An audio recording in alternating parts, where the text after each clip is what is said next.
So much. Thank you so much for speaking to me. This No worries. season, this season is beautiful and amazing. Oh, thanks very And I much. learned so much.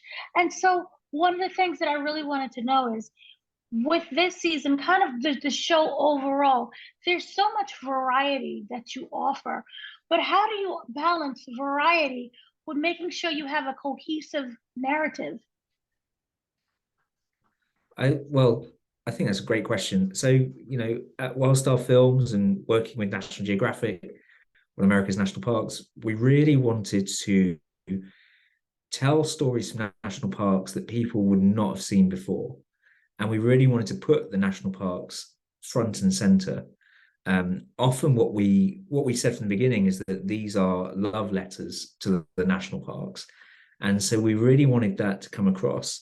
And an important part of that is working out how each story plays into the bigger story of each national park.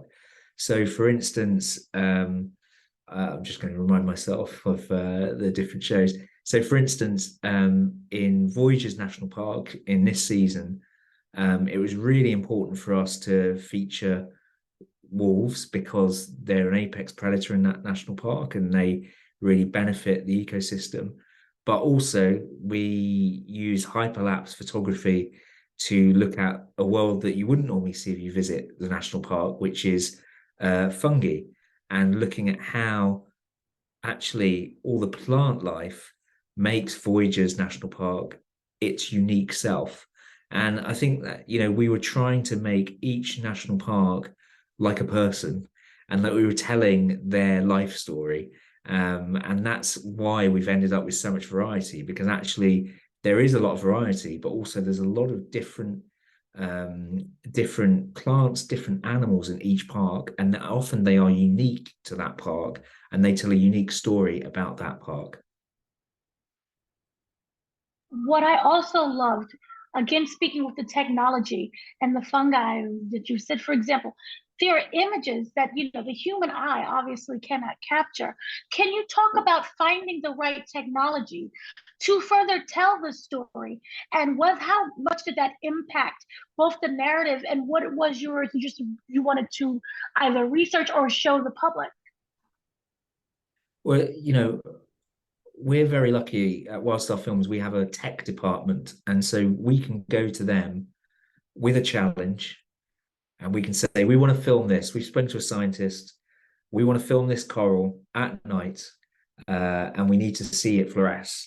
We need to see it glow, and they can have a think, and they can figure something out for us in terms of a rig. And that is actually in one of the shows that's in Biscayne National Park, an incredible sequence showing after dark coral essentially glowing, all this multitude of different colors from bright orange to bright green to bright blue. Technology is increasingly important in everything that we do because we really want to showcase the natural world, but the natural world works to different rules than the human world, and a lot of its beauty we cannot see. And so we often use technology to make sequences come alive. And that can be from the quite obvious things like super slow motion cameras, which enable you to see a fast moment in extreme detail, like in Lake Clark National Park and bears fishing for salmon. Or it can be something slightly more mind blowing, like the carnivorous plants in Lake Clark National Park, which we actually had to use a robotic arm with a special lens on to be able to film such steady shots of this tiny, tiny carnivorous plant as it essentially catches flies and devours them, which is something that is so alien-like. We often think that there's aliens out there in space, but actually, I think they're right beneath our feet. We just can't often see them. What is also really interesting is the merging of the natural world with our world, particularly when you talked about the power plant and how that bred off the crocodile, which we thought was kind of going away. Can you talk about the relationship that the positive relationship? Because it's easy to talk about the negative, about with the natural world and our world merging together. Sure. I mean, I think America's national parks are extremely varied. They're obviously across the entire country, and many of them aren't remote wildernesses. Many of them um, share their spaces with the human world or with human activity. And, that always has an impact, and it can be good or bad. But essentially, nature always finds a way and always finds a way to capitalize. And that's often, in the story example you cite, that's something that we didn't know we were going to find until we spoke to the local scientists about how warming waters creates a certain perfect breeding habitat, and its impacts on the natural world. And I think, increasingly with this season of national parks, we were really keen to feature those stories, because what we want to do is get away from this sense of there's nature and us. We are all part of the same planet. Our lives are intertwined.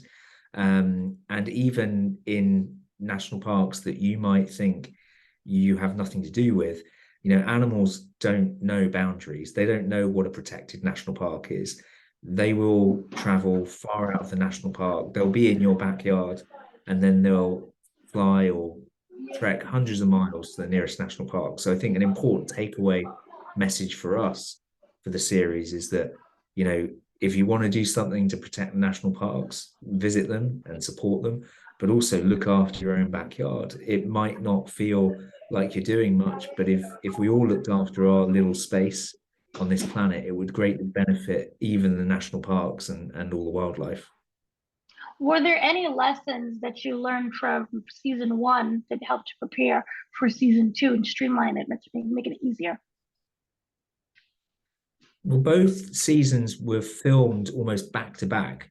So unfortunately, we didn't catch our breath. And I think that we used a lot of the same team. So if anything, we learned a lot about what works. We learned a lot about which technology works and delivers. And season one, I guess, was a little bit of a training ground for us in terms of figuring out which tech actually worked within our time frame, which tech, meant that we could get the shots versus, other ones that really didn't work or really didn't deliver. Because it was really important for us that, the visual bar is so high in wildlife filmmaking. We really wanted to, in each national park, make sure that we used as much tech as possible so that we hit that variety. We weren't just focusing on the big stuff, but we're focusing on the little creatures too, birds, everything in between. And so it was important on season two to use some of those learnings from the tech point of view. Would you say the goal is to ultimately showcase all of our national parks? Or is it are you looking for a particular story? Well, I think whether we're showcasing all national parks, I think is a question for National Geographic. We'd love to film all national parks at Wildstar Films. I think that for the 10 episodes that we've made for season 1 and 2, I think what we were really keen on was not just filming in the famous national parks, but actually filming in parks that many Americans and many global viewers will have never heard of. And I think that's important because those are the ones that might get forgotten. Those are the national parks that might not get as many visitors and therefore, aren't as well funded. And they're all important, beyond the Grand Canyons and the Yosemites and the Yellowstones of this world. It's really important that there are lots of different national parks and that we're all aware of them so that they can stay protected, and that there are people that are still able to keep them functioning, keep them healthy. What has been the response from the national parks? Has there been an uptick in sales, or did they come to you like, "Hey, thanks for this"? I'm not sure in terms of an uptick in sales, but I know that National Park Service were very happy with the series. We were really happy to work with them, and they were an invaluable partner. Without them, obviously we couldn't have filmed in the national parks, but also without them, we wouldn't have been able to film some of the stories because they were the key to allowing us to partner with different scientists or local communities to be able to film different stories. But I don't know if it's increased their visitor numbers or anything like that. I do know that it was one of the most watched. Season one was one of the most watched shows on National Geographic Channel and on Disney Plus, which I think is great, and it's probably also down to our exec producer and narrator Garth Brooks, who has a huge following, and I think is a great voice to connect America with its national parks. Was there a particular species or even a park that really spoke to you the most? I think from season two, I mean, it's hard. I shouldn't pick favorites, and I don't have a favorite because I think every national park has something. Especially in this run, there are some incredible stories. But the Channel Islands National Park for me is a very special show, not just because it's a unique place with unique animals like the Channel Island fox, but I think it has this special positive conservation story, which shows that if nature is given a chance, it can heal and it can rebuild. And this is a park, off the coast of California that has been given that chance. But I think in this run of season two, you've got Grand Tetons, the snowy peaks, and the bears, and Lake Clark has so much going on as well. And Voyagers, I've very much enjoyed Voyagers because of the incredible intimate shots we were able to get of a wolf pack at the den. By using remote cameras, we were able to film a wolf pack and their pups, which is a really privileged view of an apex predator that I think many people don't really understand, but is very, very important to Voyagers National Park. And luckily, all those pups, were having the best start in life by being in this incredible place and having the pack all around them. I was wondering, how long does it take to film for each park? And does that change depending on whether or not the species, I don't want to say is cooperating because they never do, but say if randomly the one you're following someone and it ends up being eaten by another prey or predator. Yeah.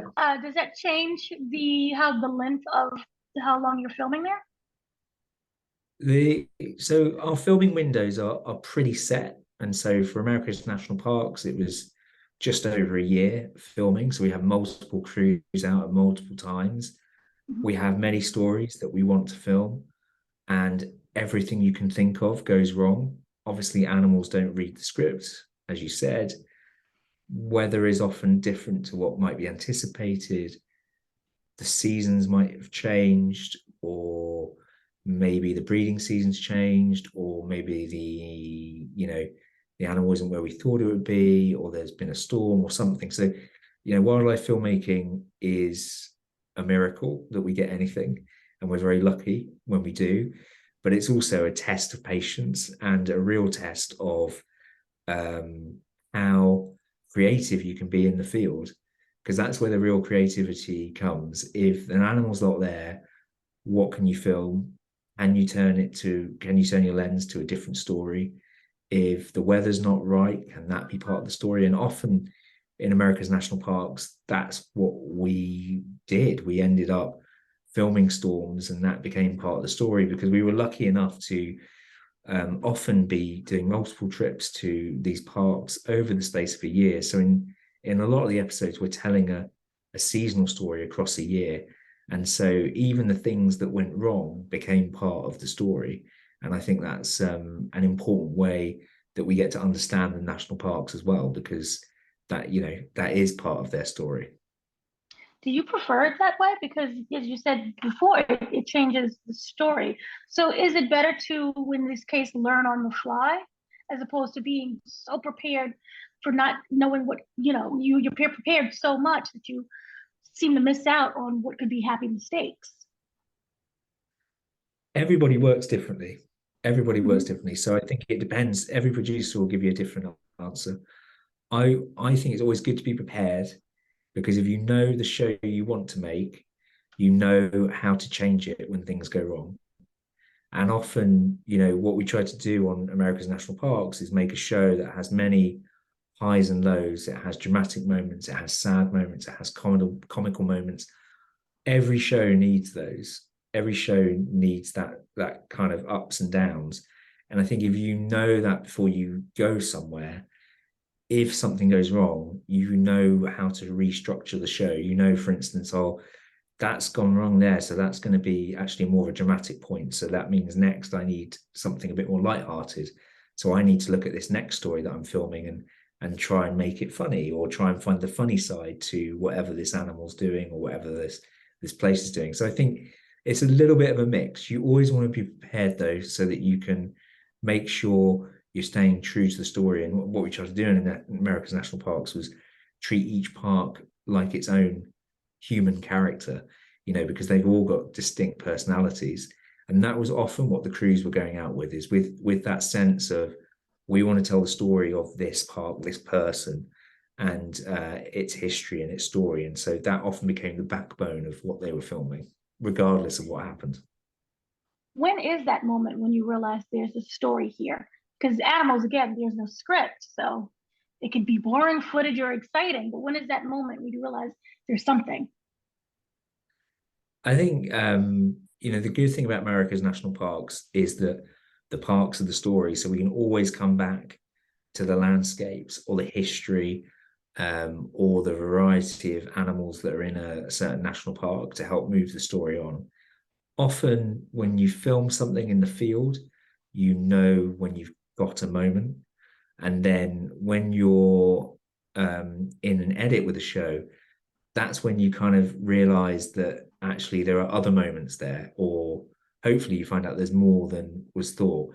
Sometimes in the field, it can be so tough because you're trying to battle the elements, you're trying to work with nature, and that can be tough. You don't want to impact natural behavior, so you have to stay back and let things play out. And often in the field, crews come back and they might feel like they haven't got something, but when we get into the edit, actually what they've got is really great and really cool. They just got too emotionally caught up in capturing it to realize. But I think, to take your point, when we put the camera traps out for the wolf den in Voyageurs National Park, there was no telling if we'd get anything. There was no telling if we worked with the local rangers and the scientists, but there was no telling if the wolves would accept those cameras, or try and destroy them, or whether the pups would even come out. And so those moments when you look at that footage, those are the moments when you've got something special. Which would you say, which park or which story you was following would you say was the most educational to you, that you didn't know until you got there and you learned and researched it? Well, I mean, I think I'm a Brit, so all of them felt very, very special to me. I think the ones that stands out in this season, or the stories that stand out in this season, are probably to do with Lake Clark and the carnivorous plants, because they're just things that you wouldn't normally see as a visitor. And that's the special side of what we do, is when we can use technology to show you things that you just cannot ever view, or bits of action, real action with carnivorous plants, taking flies or doing things that you just wouldn't imagine. I think those are the bits that excite me the most, and always the learning experience, because you might look at that on paper and think, is that going to be interesting to a TV audience? Will that work in a show? How can we film it so that it does feel like a lion taking a gazelle, as exciting as that? And I think that's, those are the kind of leaps of faith you have to take in production, and it's great when that pays off. Thank you so much for speaking to me. This has been so rewarding and educational and fun. Thank you. Oh, thank you very much. Well, if you have any other questions, feel free to message them through or email them through. I'm happy to answer.